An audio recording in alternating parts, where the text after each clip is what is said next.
guztioi, gaurkoan Eusko Ikaskuntzaren mai ingurutan lehen aldira joko dugu. Oraintxe bertan.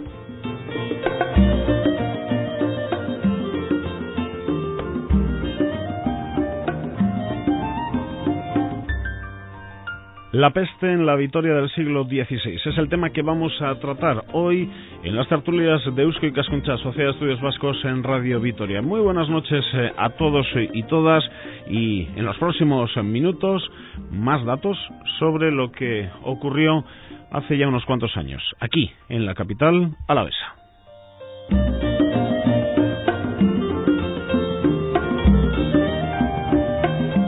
José Rodríguez, historiador y arqueólogo con nosotros, y también con nosotros Ismael García, arqueólogos los dos. José, historiador, a los dos. Gabón, buenas noches.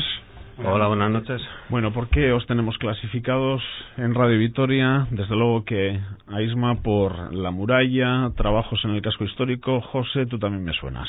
Sí, Victorino Palacios, patrimonio arquitectónico rural, alguna vez hemos andado por aquí. Sí, en alguna otra tertulia sí. de Eusko Ikaskuntza. Bien, bueno, hoy la peste en la Vitoria del siglo XVI. Yo creo que en alguna ocasión, en nuestra época, sí que estudiábamos algo de historia local. Quiero recordar por un concurso también impulsado por aquel entonces por una de las dos cajas que teníamos en Álava, luego llegó la fusión, aquello de Amalur, creo que era el concurso. Igual os suena. Pues no. Yo soy vizcaíno, o sea. no recuerdo. Igual Ismael es más joven. No, vamos. Igual, andamos igual, pero no me acuerdo. El caso es que tengo el recuerdo de haber leído que en Vitoria hubo una peste. Es lo único que sé sobre Vitoria y pestes. Así que nos vais a llevar a no sé qué año, pero antes, ¿por qué sabéis tanto de la peste en Vitoria? ¿Algo habréis hecho? José. Bueno, la verdad es que digamos el origen de esta tertulia es un articulito que publiqué hace poco en la revista Unia. Qué buena revista, ¿eh? Muy buena, sí señor. La verdad es que es un placer trabajar con Unia porque cuidan mucho todo. Es un lujo, es gente que se nota que le gusta lo que hace y cuida mucho la maquetación, en fin, es un placer siempre trabajar con ellos. Y ahí publicaste un artículo. Sí, realmente no es, ni siquiera es mi especialidad, pero bueno, cuando estás investigando cualquier cosa a los archivos, pues de vez en cuando te encuentras con sorpresas, ¿no? Con documentación que no puedes dejar pasar, ¿no? Y aunque sea como nota al margen, vas cogiendo datos y cuando tienes suficientes dices, oye, ¿y por qué no hacemos algo, no? Que además esto es una cuestión de saneamiento mental también. O sea que no fuiste a por la peste, sino no, trabajando de ninguna en manera. No. La peste fue a por mí, creo, en ese caso. Sí, fue al revés. ¿En qué trabajabas? En esta época, en siglos. Sí, yo estoy 16... haciendo una tesis doctoral sobre usos y aprovechamientos del agua, ¿no? En edad media y moderna. Entonces realmente estaba viendo pues sistemas de agua urbanos, cuestiones de estas, ¿no? En el archivo municipal, y de repente había muchas notas sueltas antes y después, pero documentación muy gráfica, muy expresiva, ¿no? Se concentraban en estos años, a finales del 16, y por lo que sea ese día empecé a hacer anotaciones y luego al final dije, oye, pues vamos a hacer algo, ¿no? Vamos a contarlo un poco esto, que no soy el primero que lo cuenta, ¿eh? Uh-huh. Pero bueno, sobre todo me interesaba la peste como tal, como enfermedad, ¿no? Sí, pero sobre todo cómo puede cambiar una ciudad, ¿no? Cómo puede cambiar una comunidad de personas ante un hecho tan grave como una enfermedad, que en unos momentos que no se tiene un remedio real, ¿no? Contra estas cosas. Entonces, pues eso, un poco ir hilando las pequeñas historias, ¿no? Dándoles un poco ahí de teatralidad con héroes, con malvados y tal, pero sobre todo esa visión general de lo que puede llegar a cambiar una ciudad en un momento puntual, ¿no? Y en este caso Ismael nos va a ayudar también. Claro, es que poca gente sabe tanto de Vitoria como Ismael. Hombre, pues la verdad es que cuando me habló antes de publicar el artículo, yo hice las ilustraciones que acompañan el artículo, y entonces tuvimos pues varias conversaciones donde él pues me contaba un poco. Me acuerdo la primera vez con bastante emoción, era como hace un par de años, porque la historia empezó hace bastante, y realmente lo que había encontrado era una buena historia. Había hilado, hay pequeños datos, pero eran como, digamos, que tenían un dramatismo, porque digamos, datos sobre la historia, sobre pestes y sobre enfermedades en Vitoria, pues hay otros, pero es difícil salirse del dato, de la fecha y de la nota histórica, ¿no? Y sin embargo él había reunido suficientes datos que le permitían construir una historia con bastante dramatismo, ¿no? Y entonces ese dramatismo que desde el primer momento en que hablamos nos llegó bastante, dijo, esto es una historia buenísima, hay que darla a conocer, ¿no? Porque... O sea, casos de peste hemos tenido varios a lo largo de la historia reciente. Muchísimos. Sí. Oleadas periódicas, pestes y otro tipo de enfermedades. Digamos que tanto en la Edad Media como en los siglos inmediatamente posteriores hay ciertas cosas ciertos hechos que se repiten periódicamente. Por ejemplo, los incendios también, ¿no? Son males que afectan a toda una ciudad y que la tienen en suspense durante un tiempo importante, ¿no? Y la peste, este ejemplo, pues lo que pasa es que en el caso de la historia que localizó José, pues la tenemos perfectamente periodizada, casi al día, ¿no? Día a día, como iba. 2-3 años. Tenemos que situar 1597, 1600. Eso a caballo entre 2 siglos. Eso es. Realmente cuando la epidemia entra a la ciudad estamos ya en 1599 prácticamente. Pero durante los 2 años precedentes el concejo, el ayuntamiento de la época ha ido viendo, y eso ya se recoge, como una peste que empezaba en unos puertos del Cantábrico, Santander, Casturdiales, etcétera, que tenían relaciones comerciales con Vitoria, llegaba pescado de allí, entre otras cosas, allí comienza la peste. Inmediatamente el concejo de Vitoria, como otros muchos, se va preocupando por esto, porque las relaciones comerciales ellos saben que es potencialmente peligroso, que puede llegar en cualquier momento, y empiezan a tomar medida ya. Un par de notas aclaratorias, José, ¿qué es la peste? Buena pregunta. Porque esto a un niño que nos puede estar escuchando le puede sonar a chino o a cómic. La peste, ¿qué es la peste? Pues la peste es una enfermedad contagiosa proveniente realmente de una bacteria que se transporta, llega al hombre después de una cadena que pasa por muchos huéspedes. El más conocido y la imagen que tenemos todos en mente es la rata, ¿no? Donde hay ratas, hay suciedad, puede haber peste. Pero realmente la rata hace de huésped ocasional de la bacteria. Si no recuerdo mal, es la Yersinia pestis, me parece. ¿Consecuencias? Pues consecuencias en el siglo XVI, pues una mortalidad superior al 50%. Depende de las condiciones de vida. Obviamente una persona mejor alimentada, con más posibles, digamos, más defensas, podía superarlo mejor que otro tipo de grupos menos favorecidos. ¿Apestado es un término correcto? Sí. En la documentación aparece como tal. ¿Estaban marcados por la sociedad? Claro. Estaban marcados, nadie quería acercarse a ellos. No se conocía científicamente ni cómo funcionaban ni cómo se transmitía la peste, entonces ellos sí que más o menos tenían en cuenta que la suciedad era un factor determinante, pero pensaban que bien por el aire, bien por el contacto con un objeto apestado, con una persona, se podía contraer. Entonces una persona sospechosa de haber contraído la enfermedad estaba completamente apartado.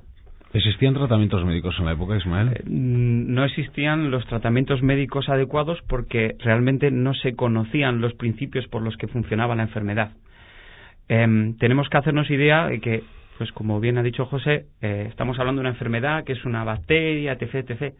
Pero el microscopio no aparece, si no me equivoco, hasta el siglo XIX o el siglo XVIII. Las bacterias no se conocían.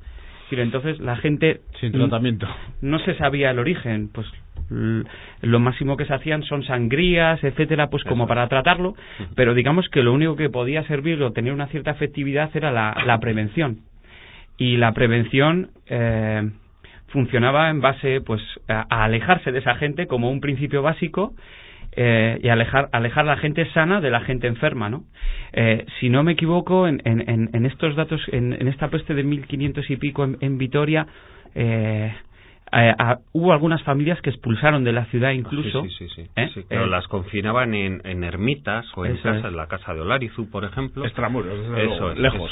En los primeros conatos de la enfermedad, cuando según se acerca a Vitoria y se empiezan a detectar los casos en el interior, me corriges, José, si me voy equivocando, los primeros conatos, cuando todavía la enfermedad es incipiente, las medidas son expulsar a los que están malos desde dentro. Cuando la enfermedad ya se generaliza, y es realmente, creo, lo más potente de esta historia y de esta peste de finales del siglo XVI en Vitoria, es que la ciudad se vacía y los que están bien, los pocos o muchos que quedan que están bien, se exilian a las poblaciones del entorno y ponen centinelas en las puertas de las murallas precisamente para que la gente, o sea, para que los que están enfermos se queden dentro y para que no haya circulación. O sea, los dejaron intramuros. Eso es, y para evitar la comunicación ya de la ciudad, ¿vale? Entonces nos damos cuenta, por ejemplo, cómo... Pero qué cosa, ¿no? Intramuros parece que, bueno, claro, como entre verjas, ¿no? Entonces, en vez de tomar la decisión de expulsar... Lo tienes controlado. Vamos a controlarles a ellos. Exacto. Y nosotros nos vamos. Exacto. La ciudad se vacía. Los pocos que quedan dentro es porque no han podido irse. Si no se hubiera ido todo el mundo. Y se marchan a las aldeas que son... Se marchan donde puede. Hombre, claro, luego una vez... En muchos casos, me imagino. Una vez fuera tienes que buscarte la vida, porque las personas que, bien por medio de redes familiares, bien por medio de recursos económicos, pueden encontrar cobijo. Pero en la documentación aparece muchas familias vitorianas dando vueltas durante... puede ser un año, porque nadie quiere acogerles. Nadie quiere ni siquiera acercarse a ellos si no tienen sitio por donde ir. No tienen un sitio a donde ir. Entonces simplemente están vagando un año. ¿Y esa imagen del apestado con un saco tapado totalmente, eso es real? Yo creo que no. Yo creo que, bueno, al final es una imagen simbólica como tantas que se nos ha transmitido pues mediante los grabados y la pintura de aquella época, que de alguna forma tenían que representar gráficamente qué era un apestado, ¿no? Del mismo modo que en la Edad Media se representaba a un santo con tal o cual atributo, pues había que presentar al apestado, y esa es la imagen que nos ha llegado al día de hoy, ¿no? Hay papeles en el archivo, pero no fotografías, claro, de 1597 no. Exacto. No hay archivo fotográfico. Es una imagen muchas veces exagerada, a propósito, ¿no? Creo que todavía existen casos de peste. Pues lo desconozco, ¿no? Yo creo, sí. No soy en algunos sitios sí. Quiero recordar haber leído artículos de caso de peste. Yo creo que incluso todavía hay, no me voy a acordar, pero no sé si es en alguna zona de la costa de Sudamérica o no sé si me estoy colando, pero hay un sitio que le llaman la isla de los leprosos, que están, pues bueno, hay prácticas que no se pierden, están confinados en una isla, ¿no? Una cosa que sería interesante de comentar, creo, no es por ir siempre a mis temas, los temas de las murallas y estas cosas, es nos tenemos que dar cuenta en estas ciudades, digamos, de época preindustrial. Lo que te iba a preguntar, Isma, ahora era... Pregunta. ¿Cómo era Vitoria en 1596, 97, 1600? Pero físicamente, ¿cómo era? No sé si es lo que querías plantear ahora. Sí, puede valer, me vale perfectamente para plantear. Es decir, no es muy diferente de cómo viene siendo en los últimos tiempos de la Edad Media, ¿no? Nos la tenemos que imaginar una ciudad perfectamente... encerrada en sus murallas, aunque hay algunos arrabales. Olvídense de los arquillos, porque eso es sí, exactamente. Casco histórico. Nos quedamos con lo que es, exactamente, la parte alta y las calles, pues eso, cuchillería, pintorería por un lado con sus murallas y zapatería, correría, etcétera, por el otro lado, ¿no? Y la plaza del mercado, lo que sería la Virgen Blanca, probablemente también estaría encerrado por no se sabe exactamente si una empalizada o también un recinto murado. ¿Y cuánta gente vivía aquí? Pues aproximadamente entre 5.000 y 10.000 habitantes. Depende, digamos, las fechas a las que nos vayamos, pero es una población pequeña. pero bueno, como pequeñas eran todas las ciudades del entorno y de la época, salvo casos excepcionales, ¿no? Era la localidad con mayor número de habitantes de la actual Álava. No existía Álava por aquel entonces. Bueno, Álava ya daba ya el mandato de Álava, sí que existía. Eso es, sí, ya estaba. Álava realmente empieza a generarse, digamos, como la Diputación y todas las instituciones precisamente en aquel momento. Y entonces era una ciudad muy bien definida, muy bien dibujada, delimitada por el elemento definitorio que eran las murallas. Y las murallas, todos sabemos que sirven para defenderse de los ejércitos y tienen una función militar. También conocemos la función económica. Atravesar las puertas había que pagar un impuesto, la alcabala o el impuesto que fuese oportuno. Pero con el tema de la peste también vemos que tiene una función preventiva. Sí. Tanto en los momentos previos de la peste, cuando solo hay conatos, y entonces lo que se hace es expulsar fuera de las murallas para mantener a la gente del interior a salvo, pero cuando ya no se consigue, es inevitable, la situación se invierte. Y es muy interesante conectarlo esto con lo que sucede en el siglo XIX y la desaparición de las murallas en Vitoria y en general en toda Europa. No se puede atribuir una causa concreta a que en el siglo XIX empiecen a derribarse sistemáticamente las murallas, pero un nombre que suena mucho entre los historiadores cuando hablamos de murallas y de su desaparición es el higienismo. Es una creencia, digamos que los conocimientos médicos están mejorando y se piensa, como se cree que la peste o las enfermedades que tienen conectadas con la peste se transmiten a través del aire, lo que pensaban es que había que fomentar que circulase el aire. Y para eso las murallas que cerraban con portales las calles eran lo peor. Los cantones estrechos eran lo peor para que circulase el aire. Y entonces los higienistas, en sus escritos, propugnan que todos esos elementos medievales eran perniciosos para la salud y que había que eliminarlos, ¿no? Y se eliminan. Los higienistas, de todas maneras, todavía no saben, no son plenamente conscientes de que no todas las enfermedades se transmiten por el aire, que la mayoría de las pestes, etcétera, se transmiten por los fluidos, por el agua y los fluidos, digamos, vamos a decir, personales. Corporales. Corporales. Sí. Esto es la palabra, ahí te he visto. Y los fluidos corporales, ¿no? Que es algo importante, o sea, probablemente no era necesario derribar las murallas, pero bueno, quería tocar ese tema porque nos damos cuenta, digamos, cómo lo aparente de la función de un elemento o del urbanismo de una ciudad no siempre tiene que ver con, pues en el caso de las murallas, con lo militar. Muchas veces tiene que ver con cuestiones más de andar por casa, igual menos épicas, que es, por ejemplo, el evitar enfermedades. Vamos ya situados sobre peste, consecuencias, cómo era Vitoria. Vamos ya con el capítulo exacto de lo que fue la peste en la Vitoria del siglo XVI, quizás para ser más exactos, de finales del siglo XVI. Bueno, 8 de enero de 1597, me imagino un día de invierno, en Vitoria el gobierno municipal recibe la noticia de la presencia de peste en ciertos puertos cántabros. Ya nos decías antes, José, pues hablabas de Castrurdiales, Santander, lo que les obliga a tomar medidas de control. ¿Qué medidas de control? Empezar a apuntar, por así decirlo, los lugares potencialmente peligrosos. Automáticamente se envían emisarios municipales a estos sitios para observar de primera mano lo que está ocurriendo y, en el caso que esos emisarios traigan noticias negativas, tomar nota de ello e impedir que cualquier vecino de esos sitios tenga acceso a Vitoria y pueda introducir la enfermedad en la ciudad. Así que, digamos que emisarios enviados a esos puntos para ver qué es lo que estaba pasando. Eso es. Gobierno municipal, nos tenemos que olvidar del ayuntamiento en la ubicación actual. ¿En la parroquia de San Miguel probablemente se reunía ese gobierno municipal? ¿O era uno de los lugares en los que se reunía también en el convento de San Francisco, se reunían en el hospital de Santa María, cerca de la catedral, la colegiata entonces. Pero bueno, en aquel momento, digamos, bueno, en Vitoria, finales del siglo XVI, finales del siglo XVI, sí, digamos, el concejo está bastante bien organizado, ¿eh? No es el de finales del siglo XV, cuando recién han terminado las luchas banderizas y todavía la cosa no está demasiado clara. Para esta época tenemos que pensar pues que ya pasado a la primera mitad del siglo XVI todo el tema de las guerras de las comunidades y el conde de Salvatierra, los Ayala que perdieron, etcétera, etcétera. Y la cosa está bastante definida a nivel, digamos, del concejo ya para finales del siglo XVI.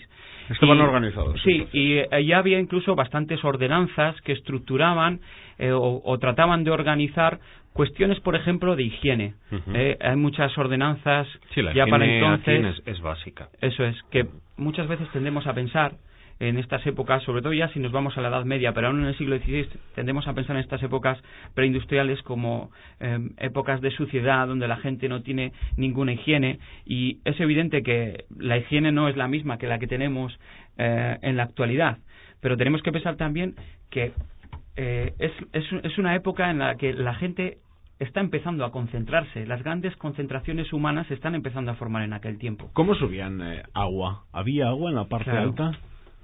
En la parte alta, lo que es ahora Villasuso, principalmente mediante pozos que buscan el agua en el nivel freático, también otros pozos, pero ya para tareas auxiliares, yo que sé, riego de pequeñas huertas, etcétera, que se almacenan también en pozos, pero se recogen a partir de los tejados.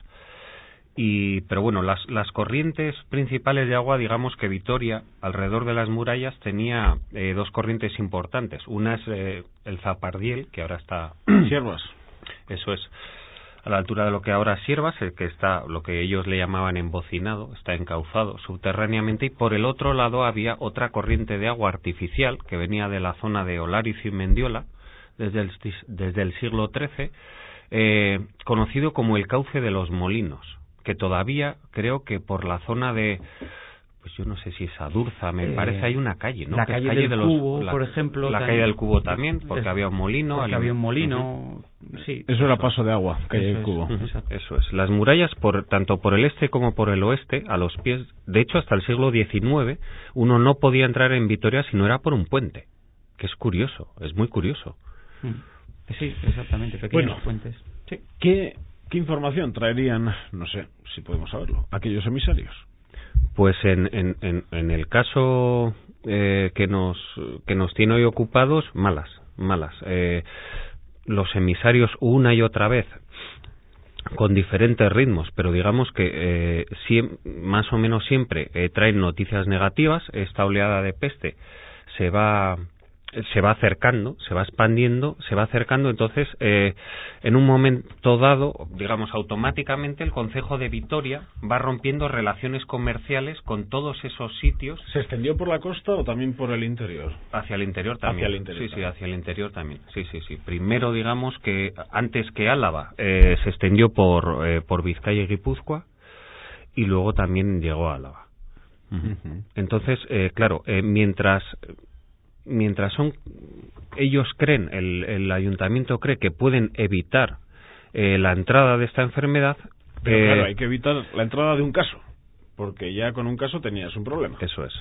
O podías tener un problema, eso es. O cualquier persona infectada es un riesgo que es inasumible. Entonces, es curioso, porque hay también situaciones que son dolorosas, ¿no? Y son a nuestros ojos ahora políticamente incorrectas, pero antes se tomaban sin más opción. Quiero decir, todos los mesoneros que había en los arrabales, a todas estas personas se les prohíbe alojar viajeros, por si acaso. Mira, te ayudo un poquito, José, pero por las anotaciones que habéis acordado entre Eusko Ikaskuntza y vosotros. En marzo de 1597 la peste se va extendiendo y Vitoria prohíbe la entrada de pescado fresco, pensando que portaba la peste. Se refuerza la limpieza en las calles y se incrementa la vigilancia. Eso es. Sí, y poco tiempo después se expulsa a todas las personas portuguesas que había en la ciudad, porque corre un bulo recogido por el ayuntamiento que estas personas portuguesas, como ellos llaman, están haciendo caso omiso de las prohibiciones y están traficando con pescado de castrurdiales, etcétera. Es esa cuestión que quería llegar yo también de ese maltrato a las minorías, ¿no? En el momento que ocurre algo, ¿quién tiene la culpa? Pues los de siempre, ¿no? Primero los de siempre y luego ya veremos qué pasa, ¿no? Porque, Isma, siguiendo con las anotaciones de José y de Eusko Ikaskuntza, de las 5 puertas que cercaban Vitoria, solo 3 se mantienen abiertas para mantener el abastecimiento y la floreciente actividad comercial, y se pretende mantener a salvo a los habitantes intramuros, pero los habitantes se resisten a las severas medidas y se cuelan por las puertas cerradas para introducir o sacar víveres o para acudir a sus trabajos. Menuda movida. Había bastantes facilidades para uno que supiese entrar o salir de la ciudad. Había numerosos, aparte de los portales más amplios, más grandes, había numerosos postigos, de tal forma que si tú conocías las llaves de esas puertas, estaban repartidos supuestamente entre los vecinos que gozaban de mayor confianza en el vecindario. Pero bueno, si tú eres amigo de tu vecino y conoces al que tiene la llave y tienes interés en acceder, pues podrías acceder. ¿Y sabemos dónde estaban esas puertas? No sé. Las puertas Ochanda, que se solían dejar abiertas habitualmente eran las que más comercio traían. Y entonces una de ellas era la puerta de la Alcabala, donde está o Puerta de Castilla, depende de las épocas, la Puerta de la Alcabala, que estaría, pues digamos, en donde está el Mentirón aproximadamente. Luego teníamos... Miren ahora dónde está Portal de Castilla, pues ahora, entonces la Puerta de Castilla era el Mentirón. Se ha desplazado hasta afuera, ¿no? El portal. Luego tendríamos Portal de Urbina, que sería, pues ahora viniendo de Villarreal. Y Arriaga, ¿no? Arriaga también. No, el de Arriaga solían cerrarlo. Y solía estar abierto también el portal de Barreras, que le llamaban, que es un más desconocido porque aparece frecuentemente en la documentación. Estaría en la Plaza de los Fueros aproximadamente. ¿Y cómo se conocía esta entrada? Portal de Barreras, porque por eso sospechamos que ahí había algún tipo de empalizada, porque este portal, sobre su situación hay muchas dudas. Y a veces en la documentación aparece como Portal de Barreras o como Portal de Adurza, lo cual indica de dónde venían los caminantes. Y a veces es Portal de La Rioja o de Logroño, según la documentación, porque de ahí, por ese, vamos a decir, por el Portal de la Alcabala venía fundamentalmente el grano. De Castilla. Por el Portal de Barreras venía el vino riojano, ¿vale? Y por el Portal de Urbina, o por esa dirección, venía el pescado. Esto más o menos a la altura de las campanas actuales. Perdona. Las campanas es, si no me equivoco, el cantón de Santa María actual. Sí, exacto. Más o menos. Por ahí, por el cantón de Santa María. Hablabais, por ejemplo, de que se prohíbe el comerciar con cierto tipo de pescado. La calle Santa María, actual Santa María, entre la Catedral de Santa María, esa que discurre entre la Catedral de Santa María y el Portal de San Bartolomé, bajando a la Plaza del Machete, esas escaleras que bajan bien, pues esta calle se conocía como la calle de las pescaderías, históricamente hasta el siglo XIX. Y se conoce por ese nombre porque al principio, o al final de la calle, según se quiera mirar, cerca de la Catedral de Santa María estaban las ¿La nevera también está cerca? La nevera está en el lado opuesto. En el lado opuesto. Esto estamos hablando, las pescaderías mayores, que se llamaban, estaban junto a la Catedral de Santa María. ¿Vale? Y ahí es donde se comerciaba. Hay ordenanzas bajo medievales, es muy bonito, donde se describe cómo los comerciantes que traían pescado procedente de la costa comerciaban en intramuros, en el interior de la ciudad, en estas pescaderías mayores. Y con el pescado de agua dulce, el que se pescaba en el entorno inmediato, ¿no? Se comerciaba inmediatamente fuera de la puerta de la muralla, ¿vale? ¿Por qué? La razón es clara. El pescado que venía de lejos y que venía del mar estaba sujeto a impuestos porque tenía un mayor interés económico, y entonces entraba a la ciudad, y para entrar a la ciudad había que pagar los impuestos. No era lo mismo el besugo que la trucha. Exactamente. Bien, no sé, te he apuntado aquí una entrada más o menos en el Mentirón, otra en Fueros, que puede estar en la documentación marcando Adurza, la de Urbina, que hemos quedado ahí en el cantón de Santa María. Luego la de Arriaga, decíais también. Arriaga puede que estuviese abierta, depende de las épocas, también era una de las entradas importantes. ¿Y nos quedaría una quinta o no? Hombre, hay muchas más entradas. Es importante, Portal del Rey. Podría ser Portal del Rey, podría ser Portal Oscuro, por ejemplo. Bajando del cantón de Anorbín, esos escalones que hay en el último tramo conectando con la calle Siervas de Jesús, ahí estaba el Portal Oscuro, que era otra de las entradas importantes de la ciudad. Había diversas entradas, pero normalmente se dejaban, cuando en momentos de crisis, vamos a decir, se dejaban las mínimas. Las mínimas. Así, para el abastecimiento. Y esto era una crisis, con lo que solo se mantienen 3 abiertas. Y hablando de, por ejemplo, ya septiembre de 1597, no estamos corriendo mucho en el tiempo, estamos hablando de 8 o 9 meses después de que el gobierno municipal recibe la noticia, la peste se va extendiendo y se prohíbe, en este caso Madrid prohíbe la entrada en Vitoria de toda persona que proceda de Burgos. O sea, ya el problema no solo estaba al norte, también hacia el sur. Ya estaba en Burgos. El problema ya había llegado en Burgos. Claro, tenemos que tener en cuenta que las villas entre sí tienen un más o menos complejo sistema de relaciones comerciales. Entonces, con estas enfermedades tan contagiosas es solo una cuestión de tiempo y no se extiende más porque viajar cuesta mucho tiempo en esa época.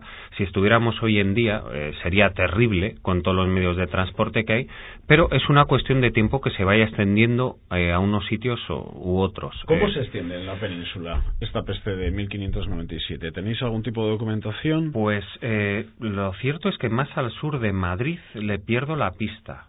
Pero aquí no hay fronteras naturales.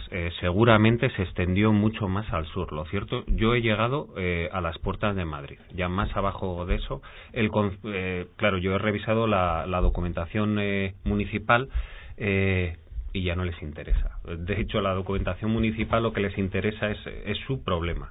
Hasta ahora estamos hablando de miedos, de control, de puertas, de pescado, de prohibiciones, pero el primer caso está documentado.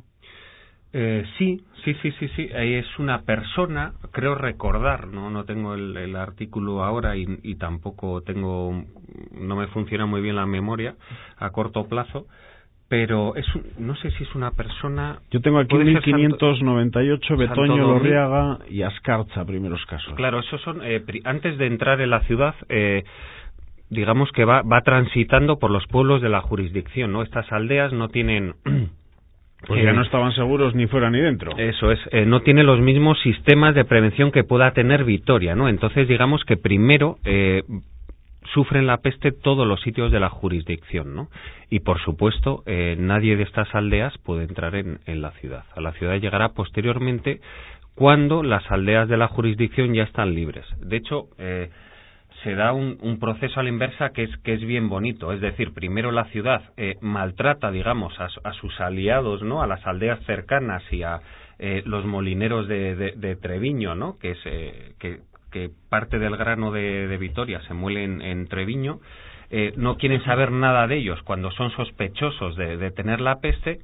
Y luego es al contrario. Eso es. Y luego, una vez que ya la sospecha está en Vitoria, se empieza a conocer algún caso, son los molineros de Treviño los que dicen, no, va a ir a por el grano, yo desde luego Rita. No. Eso es, iba a decir Tarzán. Y el concejo incluso le llega a amenazar, ¿no? Les llega a decir de una forma más o menos explícita que si ahora no quieren moler, que igual después tampoco van a moler, ¿no? Pero el miedo es mucho más importante que realmente el beneficio económico, ¿no? Oye, ¿por qué se acude a ciudades cercanas, Bilbao, Lekeitio, para buscar ayuda a mujeres cuidadoras? Pues con Lekeitio es curioso, pues yo creo que por dos razones. Una, claro, porque el pescado, Lekeitio. Pero en Lekeitio ya ha pasado la oleada. Entonces hay una creencia que en aquellos sitios que han sufrido la peste, las personas que han sobrevivido están inmunes. Han creado unas defensas, yo creo, estos conceptos ya son actuales, ¿no? Pero van a soportar la peste. Entonces, para lavar la ropa de los sospechosos o directamente de los apestados, porque a cualquier familia que tuviera un miembro enfermo, inmediatamente se le retiraban todos los enseres para no contagiarse con ellos. ¿Quién hacía estas labores? Además, cada vez van haciendo falta más enterradores, desgraciadamente. Pues todas estas labores las hace gente del Lekeitio, que se supone que han pasado la enfermedad, que son inmunes a ella, y además es una tradición. Yo por lo menos en el 16 siempre se llama a gente del Lekeitio, no sé por qué. ¿Será que ya hay una cierta relación en este sentido? Hay al menos desde la Baja Edad Media, aunque igual no son datos que conozcamos mucho, ¿no? Pero ahora que decís esto, no sé si ayuda o estropea todo. Pero hace unos días hemos escuchado la comunicación que tenía el Lekeitio con la Guardia por el tema de ruta del vino y el pescado. Exacto. Sí. El tema es ese. En la Baja Edad Media todavía podemos ver en algunas de las iglesias de Vitoria, en San Miguel, los escudos de las familias más importantes. Algunos son, por ejemplo, Lekeitios. Los Lekeitios tienen su sede principal en Vitoria. ¿Qué es lo que sucede? Pues un poco sin que digamos que esto esté todavía completamente dilucidado, se ve que, desde toda la Edad Media Vitoria va funcionando como, digamos, un nodo, un punto de redistribución. Un puerto seco. Exactamente. Lo que queríamos hacer ahora en Adasur. Del pescado, de todo el pescado que viene de la costa. Y entonces, ¿qué sucede? Que los señores o las familias potentes que primero se conformaban con operar en su propio pueblo, se dan cuenta que el negocio, donde se negocia, es en la capital correspondiente, y entonces son todas estas familias importantes de sus pueblitos de la costa, también del entorno alavés, que entienden a venir hacia el nudo de comunicaciones, hacia Vitoria. Uh-huh. Yo a veces también he pensado que esto también tiene mucho que ver con el tema de que este pescado y la salazón está muy para su conservación está seguro. Íntimamente relacionado. Y es curioso que Villasuso, los fundadores del palacio y sus predecesores medievales provienen de los Salinas Altos de Salinas de Añana, que es una familia que viene a vivir a Vitoria, y que los Escoriazas, Esquíbeles, Aguirres, que viven en Montehermoso, en torno a la calle de las Pescaderías, no olvidemos, son gente que tiene mucho poder en el entorno de las Salinas de Leniz, proceden de Guipúzcoa. Entonces es como si Vitoria viene a ser, digamos, un cuello de botella, y es realmente donde todas estas familias del entorno costero acaban aquí por un interés, porque es que aquí es donde se está haciendo el negocio. ¿Y qué sucede esto conectándolo con el tema de la peste? Pues que claro, si aquí es donde está el cuello de botella o el cuello del embudo, aquí va a pasar la peste con toda probabilidad, ¿no? Y hay muchos boletos. ¿Enterradores? ¿Hay datos de cuántas personas murieron? No hay datos, o yo al menos no he manejado ese tipo de registros, pero muchísima gente, porque hay sí que se refleja la documentación una creciente necesidad de hacer ataúdes y parihuelas, estas camillas que todo este material se hacía en madera. Ya hay un momento que se ve en la documentación que no dan abasto realmente con fallecidos y con enfermos, ¿no? ¿Los enterraban en los entornos de las iglesias? Sí, pero no lo de las iglesias vitorianas, eso es, a esto no en Vitoria. Pero digo primero a la población en general. Tampoco. Sí. No, en aquella época todavía se sigue la costumbre de enterrar en el interior de la iglesia o justo en las inmediaciones. En los pueblos, todavía se puede ver en los pueblos. Esa costumbre sigue arraigada. De hecho, es uno de los temas que puede ser problemático o fuente de la expansión de la enfermedad, ¿no? Pero a los apestados, vamos, esos dentro y a lo de la iglesia tampoco. A los apestados, a los enfermos se les toca lo mínimo, se les entierra en cualquier sitio. ¿Pero intramuros? No, preferentemente fuera y si puede ser con una capa de cal encima, mejor, ¿no? Para acabar con esa corrupción, ¿no? Que se le supone la cal. Es tremendo. Hombre, tenemos que pensar que ya no es solo tremendo desde un punto de vista, es que entierren un familiar tuyo, a tu padre, a tu madre, fuera del lugar, del cementerio donde está enterrada toda la familia, que es su arraigo familiar, está en esa iglesia, en la parroquia de San Miguel, en la parroquia de San Vicente, que el cuerpo de uno de tus difuntos lo lleven a quién sabe dónde, pues es muy doloroso. Digamos que desde el punto de vista incluso sentimental, es realmente bastante dramática esta historia, ¿no? O sea, no es solo la enfermedad y los muertos, sino que los muertos no pueden recibir una sepultura. Y claro, dentro de un sistema de creencias como el entonces vigente sobre la vida en el más allá y cómo debían ser las cosas y cómo debía producirse una muerte adecuada y cómo, pues claro, todo esto trastocaba todos esos planes, ¿no? Y eso es muy dramático. Bueno, y claro, eso ya una vez que por medio hay una muerte, pero hasta la muerte, ¿cómo los trataban? ¿Dónde los trataban? ¿De qué forma? Pues los encerraban. Había pensado la palabra, pero realmente era lo que hacían. Los encerraban con guardas además en las puertas. Diferenciaban la gente que ya presentaba síntomas visibles de enfermedad. Esos iban a unos espacios. Siempre estamos hablando fuera, de la ciudad. Eso es. Pues ermitas que jalonaban todo el término municipal, etcétera, ¿no? Y diferenciaban enfermos, directamente enfermos, con familiares de enfermos, gente que ha estado en contacto con ese enfermo, y estaban en cuarentena. Bueno, esta gente moría sola, vamos, está claro. Sí, es clarísimo. Y los familiares están meses encerrados y cuando vuelven a la espera de. Y en el mejor de los casos, que no están contagiados, cuando vuelven, seguramente buena parte de sus enseres y de sus ropas han sido destruidas. O sea, esto también tenemos que ponernos en este lugar. Cuando llegas a casa y te encuentras que no tienes nada, bien porque los han quemado, los han retirado para no extender la enfermedad, o bien directamente porque hay gente que roba. Esto, bueno, pues está a la orden del día. La gente aprovecha que no hay, que el orden social se ha roto para aprovecharse. Y ahí, de hecho, los enterradores de Lekeitio tienen mala fama en este sentido, porque son a los primeros que les acusan de robar en la casa de los finados. El SIDA, por ejemplo, no ha entendido de clases sociales. ¿La peste? ¿Entendido de clases? No, en absoluto. ¿Tampoco? O sea, al final es por lo mismo. No se conoce el principio por el cual actúa la enfermedad. Por lo tanto, lo que podría pensarse es decir, bueno, clases más altas o gente más poderosa, que tiene un tipo de dieta distinto, que tiene unas costumbres distintas, podrían estar a salvo. Sí, los de Montehermoso, por ejemplo. Por ejemplo.